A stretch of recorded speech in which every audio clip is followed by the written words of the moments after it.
So, we have time for questions now. Before we open up the floor for anybody to ask questions, I have some questions for Christina.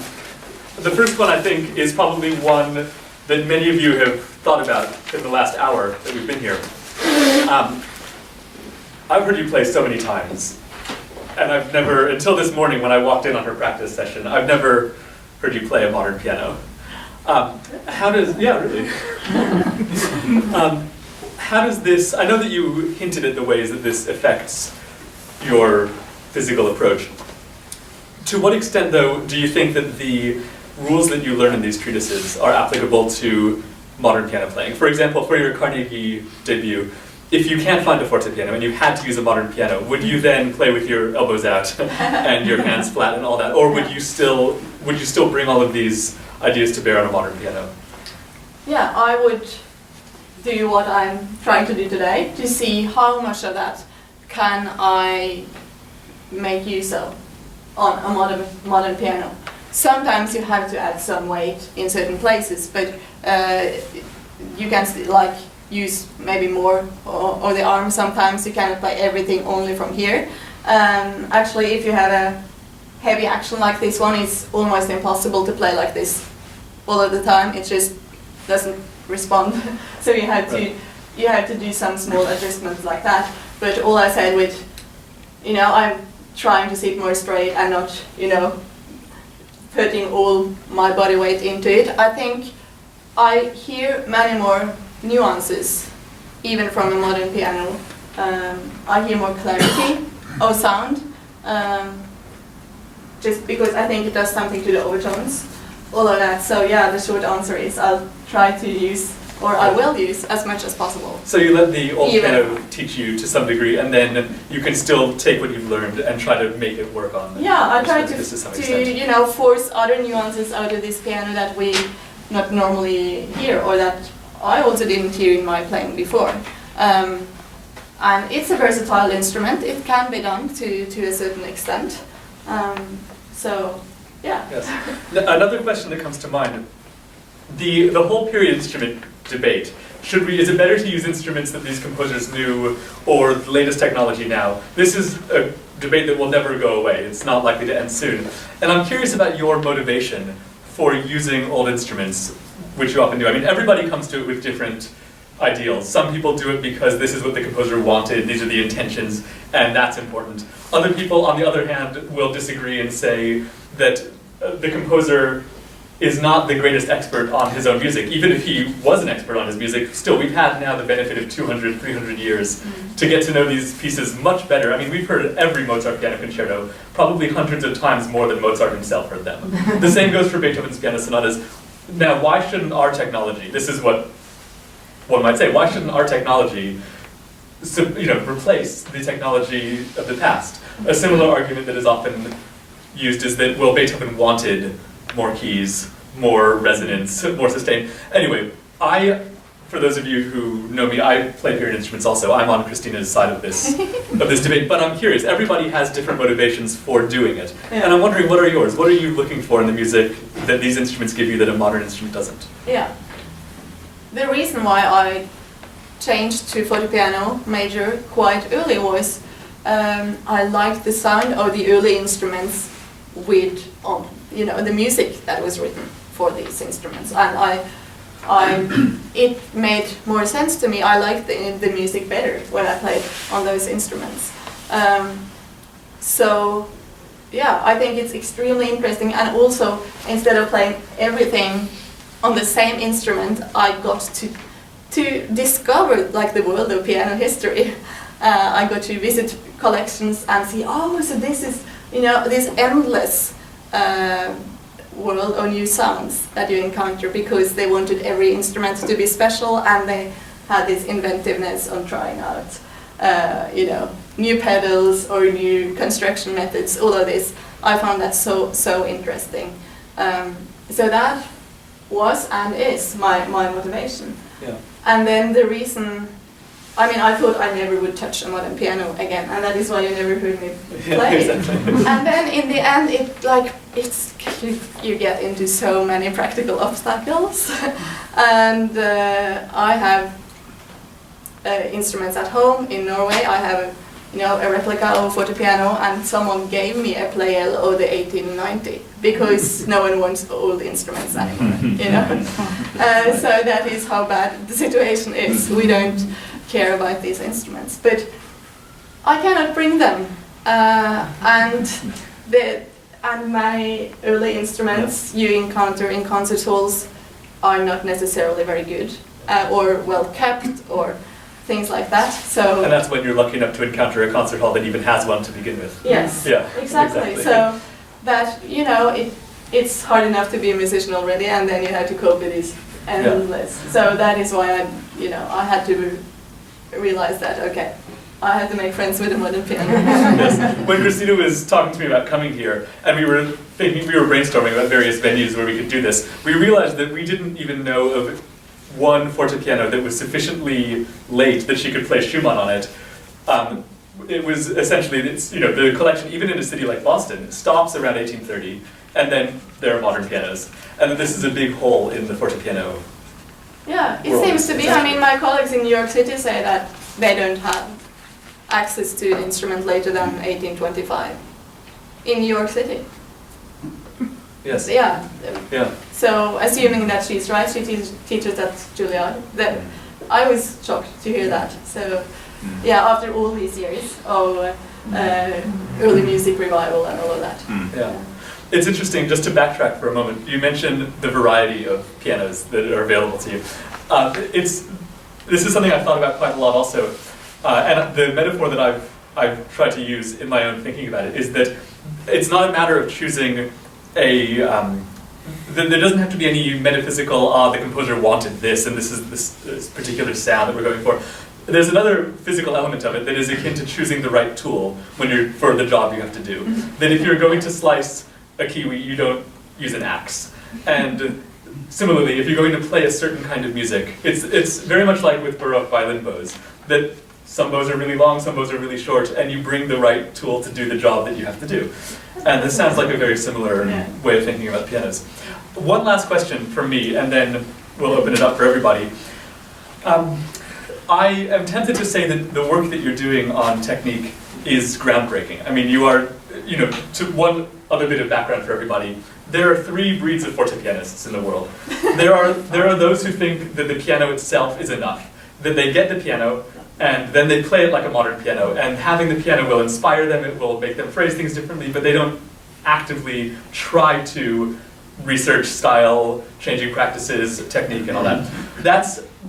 We won't name names, but that's one kind of fortepianist. The next level up of fortepianists, I would say that our old teacher Malcolm Bilson is in this category. People who get the piano, start out that way, but say this instrument is not enough. I have to research how did people phrase back then? What do these symbols in the music mean? How can I use this tool? Because after all, an instrument, as Christina said earlier, a piano alone doesn't make any noise. You have to play it.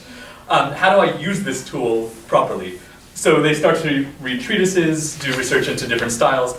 Then there's the third level of fortepianist, and I'm tempted to say that the only one that I know of is standing right here. This is the kind who says that even that is not enough.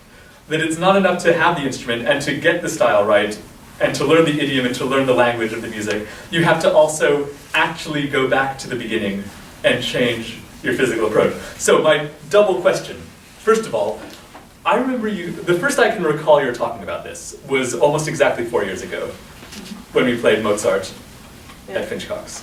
I don't recall you were talking about this earlier.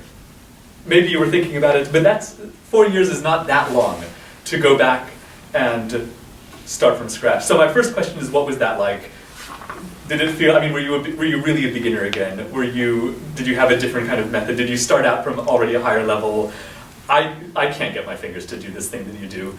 How does that work, really, when it comes to day-to-day? The second question, go for that first, and then I'll, the second part. First, I just want to say that, I think that when we get these basic elements right, then it makes sense to go look at, articulation and stuff, because then so much of that will happen automatically. or it will be more, I call it idiomatic within this technique. So then it's easier to understand what was meant by, all the other instructions. Yeah. Instead of coming from this, then you will read other things into these instructions. Yes. Well, the thing was, I know exactly when and where I first, started to see, got the shock. I have 2 master degrees in fortepiano practice. I don't even know how to sit on a piano chair, and started to suspect that maybe I had missed something. And that was during my year at Cornell in January of 2010.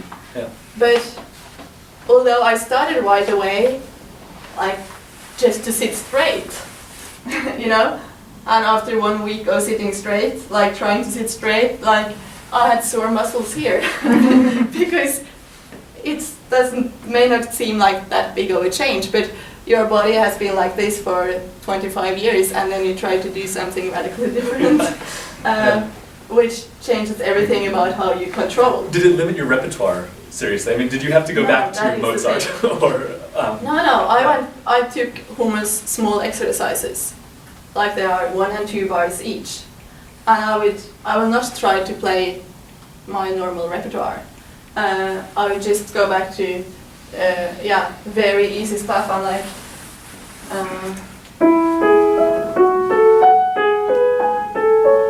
Hummel had some just exercises like this, and and left hand, and I tried to if I practiced only 15 minutes and then a break, and just trying to control everything anew, because if not, your autopilot takes over and mixes in.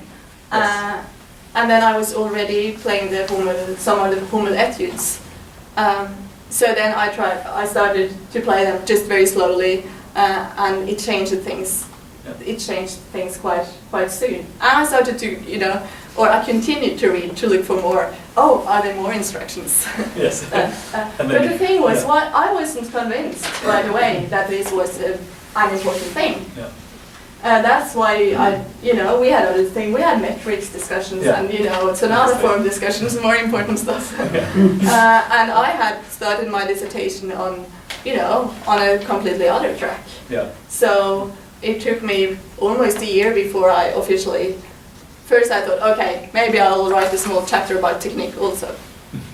And then my dissertation started to become very consisting of very many different things. Yes.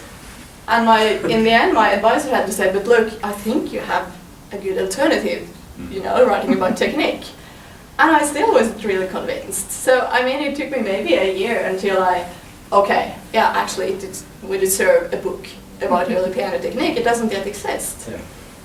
So, Yes. So the second part of my question is probably subtly related to this one, but this is absolutely groundbreaking work. I mean, no one else is doing this. No one else has collected all of these sources and has read them as widely, and more importantly, has actually internalized these techniques. Do you think that this will catch on in the piano playing world? Do you think it won't? Do you think it should? What do you see as the future for fortepiano playing? And if it won't catch on, not to anticipate what you're going to say, why not? Or if it will, then you're asking me to prophesy. When New York Times wrote about this last summer, and they attached it to a video or they linked to a video that I had, made as an official part of my PhD, and I thought that maybe 10 persons in the whole world would watch this video. Trying to make myself less depressed why the piano wasn't properly in tune because someone had kidnapped the tuning hammer. It's all these things that happen to you. And then after 3 weeks or something, the video had 150,000 views. And that is a really dry, even more comprised version of the talk I gave today. And it's not nice and smiling and stand up and move, It's just very dry. And still people from all kinds of people would comment on it and find it interesting. And many pianists would say, oh, thank you, I will try this. I'm looking forward to try this. But that was, of course, modern pianists who realized that sometimes maybe not to take all of it, but to realize that sometimes you do this because you have a jumping bass, and that you take better care of your back by sitting straight. That has, become out of fashion lately. Things like that. That I think maybe it will contribute more to the modern piano playing. And for instance, Chopin, it helps so much. He has these fingerings all the times. He adopted basically Hummel's approach. And the fortepianist, it's fading away. Just the price of fortepianos has gone down during the last 10 years, drastically. And no one orders them anymore. The makers are out of business. So I'm not so optimistic about the future of fortepiano. And by the way, to change everything like I have done, even this, I was on the couch for a few weeks trying to just find the right muscle to... It's like in training. Yeah, okay. So, and then I don't think people are willing to do the work, and they understand that it will take minimum of 3 years before your technique is stable again. I could do that because I didn't like my playing anyway before this. So I was a very frustrated pianist. And I was supposed to write my dissertation and read, and so I wasn't supposed to practice 7 hours a day, and I didn't. Yeah.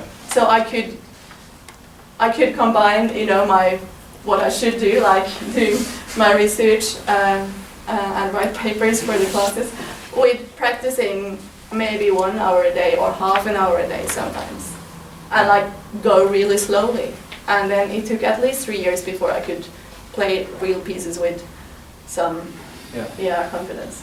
There was a famous, infamous maybe is a better word, in early music circles, a bit of prophecy that was published, I think it was in the Boston Globe in the 1970s or 80s. Malcolm Bilson, exactly, Michael Steinberg. Malcolm Bilson, the fortepianist, came to play a concert in Boston, and he brought his newly built Mozart piano with him. And Michael Steinberg, who reviewed it, I think in the Boston Globe, said that he thought that this would be the future of concerts, that within the next 20 years you would never hear Mozart played on a modern piano, you would never hear Beethoven played on a Mozart piano, you'd hear it played on a Beethoven piano.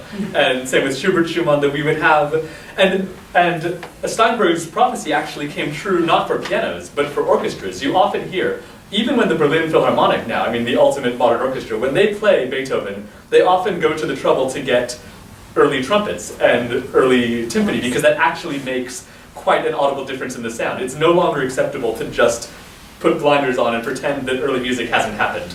It's not going to go away anytime soon. The old instruments are here. But interestingly, the piano is the one instrument that hasn't been affected so much by this development. There's still so few superstar fortepianists in the world when you compare them to the number of superstar modern pianists. Yeah. So thank you for attempting the prophecy. And we'll check back in a few years. Does anyone else have any questions for Christina? Yes? Yes, I have two. The first one is you made a point of the difference in weight between the forte and the modern piano when you play. I'm curious if there's a noticeable or definable difference in terms of speed. In other words, from the time you touch the key to the return to you get say the same note again, that cycle. Is it faster in forte or modern? Yeah. I think I can answer that. Yeah, it's a good question. I think I forgot to mention one term, because when they speak about this motion of the finger, they speak about Schnellkraft. Schnellkraft, so how would you translate that? Speed strength. Speed strength. Fast strength. Speed power. Which says that, the speed of the hammer comes is directly proportionate to, the motion of the finger. Yeah, so the faster the attack, the louder the note. So that is how to create a powerful note on a fortepiano, to have a fast attack. Whereas on the modern piano, you use the weight. Yeah, so that is the quick answer. May I just add it, it's okay, without intruding. The interesting fact about modern pianos, I'm not going to take this one apart here to show this to you, but if you actually took out a key from the modern piano, you would see that all the keys have multiple holes in them, and cylindrical weights are put in the keys to make them heavier. They have multiple holes, so you can decide how many weights to put. Yeah. But the actual piano keys are quite light, but modern pianos have ways to make them slower. That it almost puts a speed limit on, I imagine, I mean you're the pianist, but it puts having such heavily weighted keys must make it much harder to press the keys, and therefore there must be some sort of, it slows you down on a modern piano. It slows you down. Yeah. So like I'm not able to play my Hummel etudes as fast here as on the Viennese piano, and it's also because the key travels longer. Yeah. And the finger travels longer, maybe the arm travels longer. So all of this helps slowing it down. And my second question depends on when you've done it. Have you played a Bosendorfer versus a Steinway, and you can talk about the difference? Action. The modern versions of them. Yeah. No. I mean, Malcolm Vinson says that after, in the last 20 years, like all the actions are basically the same. Yeah. I think that, there are differences in constructions, in the construction of the case and things, but I'm not no expert on that. Yeah. My question relates to the first question, actually. On a modern piano, it's sort of two phases. You depress the key, and that raises the damper, and then the Schnellkraft comes in. That's what's really controlling the dynamic, the softness or loudness. I'm wondering, from that point on, in the depression of the key, I'm wondering, do you have that distinction in a forte piano? No. No. Okay. No, because the action doesn't have this second. The second phase where you actually activate the hammer. Yeah, the double escapement. Yeah. Doesn't have because what you describe. Then you can press the key halfway down, and then you actually get resistance from the hammer. That comes from the double escapement action. Yeah. Okay. Which was invented by Erard in the 20. At least it's not on the Viennese pianos. So that seems to me would be a major challenge in controlling dynamic going from one to the other, right? Or is it fairly easy to go back and forth with respect to that? Sure. The dynamic.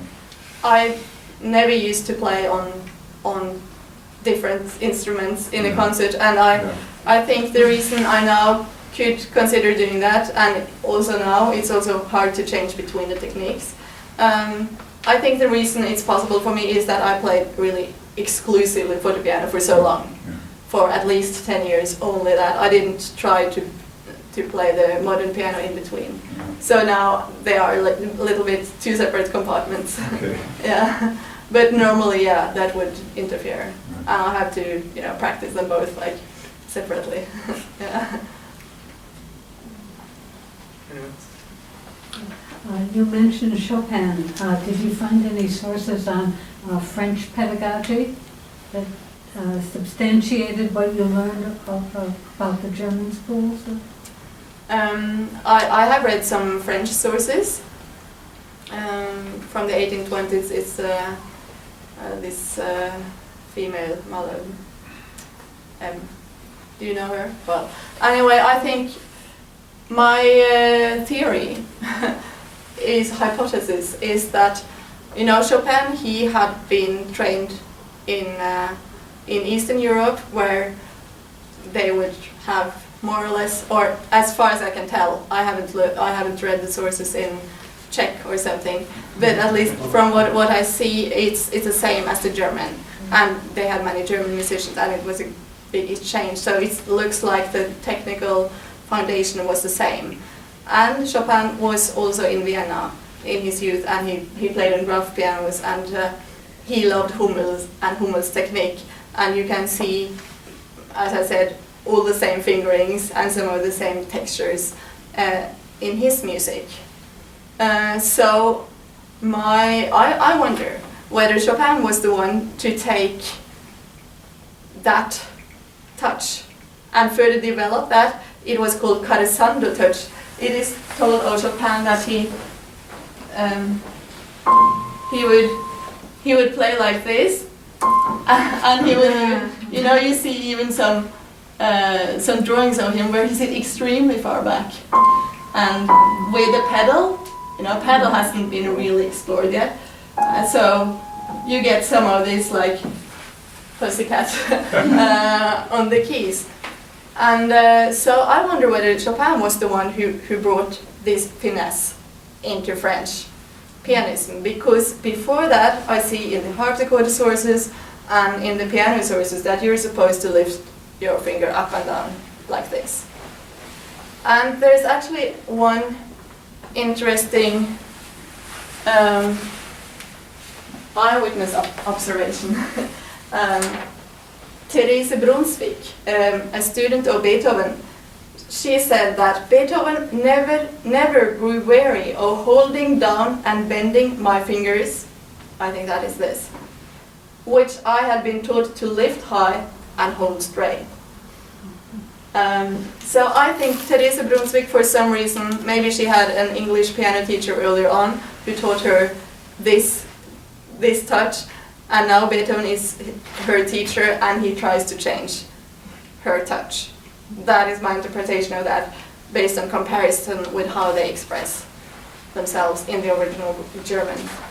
And Clara Schumann also, she mentions the Storks or the Stuttgart school. They would play like, they would walk up and down the piano like storks. She says like, yeah, their fingers look like storks when they play. That was not what she was taught. She was taught this because when she went to Paris, as she was 11 years old, she complained, I can't play on these heavy pianos. She was used to the Graf piano that she had gotten quite early, I think, or other similar instruments like that. So, yeah, I think it wasn't for real in French in the French school before Chopin. That is my suspicion, if that answers your question. Speaking of pedals, you have two pictures here, one of an 1805 forte piano and one 1814, and one has pedals and the other doesn't. So can you explain? Yes, that is a secret. I was wondering about exactly the same thing when I once saw like an early forte piano and I couldn't see any pedals. The thing is, it has pedals, but they are placed underneath the piano, like this. So you push your knee up, and there are knee levers. So that was the earlier same version of the pedal. Yeah, and especially permanent in Vienna and the German. Well, like but from 1810, this is from 1814, they would have them on the floor. But in England, they had the pedals on the floor earlier than that. So does that influences how you play though, because it changes your posture? Yeah, you don't use the pedal as much as we do today. It's no constant pedaling because this is not so comfortable after all. Actually, one of my first lessons on piano, I shared my lesson with a colleague who played some Schubert Klavierstück. This one. And he would pedal constantly throughout. So he, on a small forte piano, and in the middle of the piece, he jumped up with cramp in his leg. So that is what happens if you pedal like on a modern piano. Yeah. Anyone else? So I think oh yes, Julian. Wondering about the transition from forte piano to the piano as we think of a more modern piano. Was it Erard who caused this? Or I know that Chopin was a Pleyel player, and Liszt was an Erard player, by preference. And were those the first instances?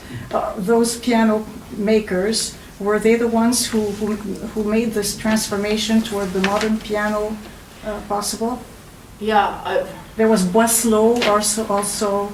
Yeah, and also even Steinway was part of this, was early on, and Broadwood in England. Broadwood, of course. Yeah, so there were several brands who, kept making improvements, kept getting new patterns, personally I think the grand piano of the 1860s, either a Pleyel or Erard, even a Steinway, the first Steinway D concert grand with cross strings was from 1868. It's one example. One copy is in the Metropolitan Museum in New York, and so yeah, all of this contributed, and they made great progress with the English-French piano building. So the Viennese pianos were not so successful in, they would make really long pianos without crossing the strings and without metal bars, and the pianos would simply twist because of the tension of the strings. And the action would be very heavy, like the Viennese action. When you make that much bigger, in the end it becomes, you can't make it bigger. And so, yeah, they didn't solve how they could transfer the characteristics of this piano to something that would fill an even larger concert hall or overpower the more modern orchestra with the louder wind instruments, all of that. Whereas the English and French piano already had this advantage of a greater singing tone and more depending on pedal, larger hammers. So, yeah, that is what I can say. Like several brands contributed to that. And what you're speaking about now, that kind of change, would you place it as early as the latter 1830s or 1840, or what would you say? Yeah, that was from the later 1830s. We had some really nice Erada players. Yeah. Yeah. So then it shifted from Vienna to Paris, maybe in the piano development sense. Thank you. Yeah. So if you talk about the major piano composers, what kind of instrument would you assign, say, to Schubert, to Beethoven, to Schumann, to all these people? I understand from you that there are no 1830 plus anymore, and there's a gap. So how many categories of fortepiano do you have? Yeah. That question is a bit hard to answer because back then in the 19th century, each piano factory would be proud of their own qualities. Like, our piano has these characteristics. It was this greater sense of individuality. And even within one factory, maybe earlier on when it was still largely handmade, they would take their pride in no piano is the same.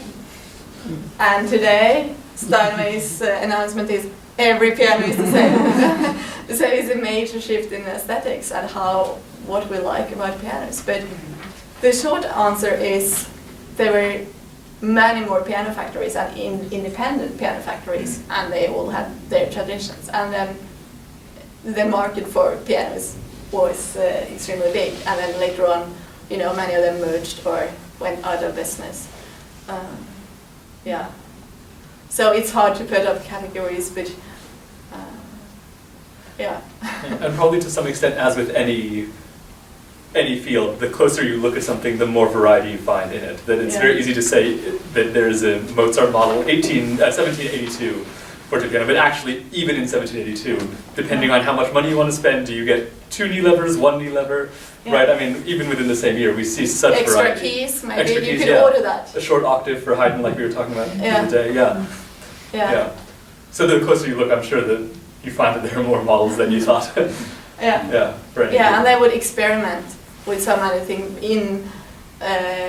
in the quest for finding a bigger, louder, more stable concert instrument that could fill the quite new public concert halls.